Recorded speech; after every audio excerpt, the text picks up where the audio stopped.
Halo, selamat datang di channel Belajar Bentar. Sekarang kita akan membahas mengenai crop to shape atau memotong gambar sesuai bentuk. Sekarang kita pilih gambarnya, setelah itu kita pilih format, dan setelah itu kita pilih crop.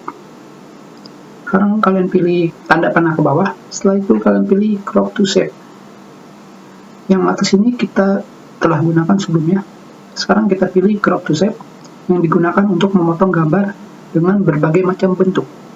Sekarang kita pilih yang manapun, misalkan kita pilih frame, dan kalian lihat di sini.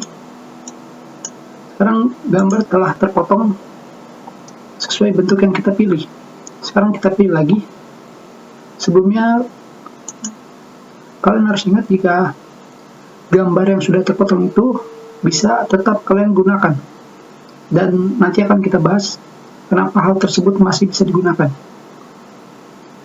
Sekarang kita lihat lagi, kita pilih crop to shape dan kita pilih yang mana saja. Misalkan kita pilih halilintar di sini, maka gambar kalian akan terpotong seperti halnya gambar tersebut. Sekarang kita pilih dan kita potong. Kalian lihat di sini. Jadi kalian bisa memotong gambar sesuai dengan bentuk yang berada di menu shape atau menu bentuk. Kalian bisa menggantinya berkali-kali. Sekarang kita pilih yang lain. Misalkan kita pilih tanda explosion 2 seperti ini. Sekarang kita akan membahas mengenai aspek rasio. Sekarang kita pilih crop, setelah itu kalian pilih aspek rasio. Di sini yang pertama adalah square, portrait, dan landscape. Di mana kita pilih square, maka gambar tersebut akan dipotong sesuai dengan persegi 4 atau dengan sisi yang sama, 1:1. Tentunya crop to shape masih bisa digunakan.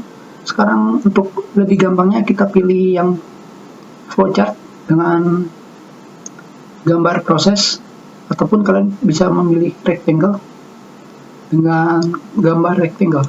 Sekarang kita lihat di sini, maka kita akan mendapatkan tampilan yang sebelumnya.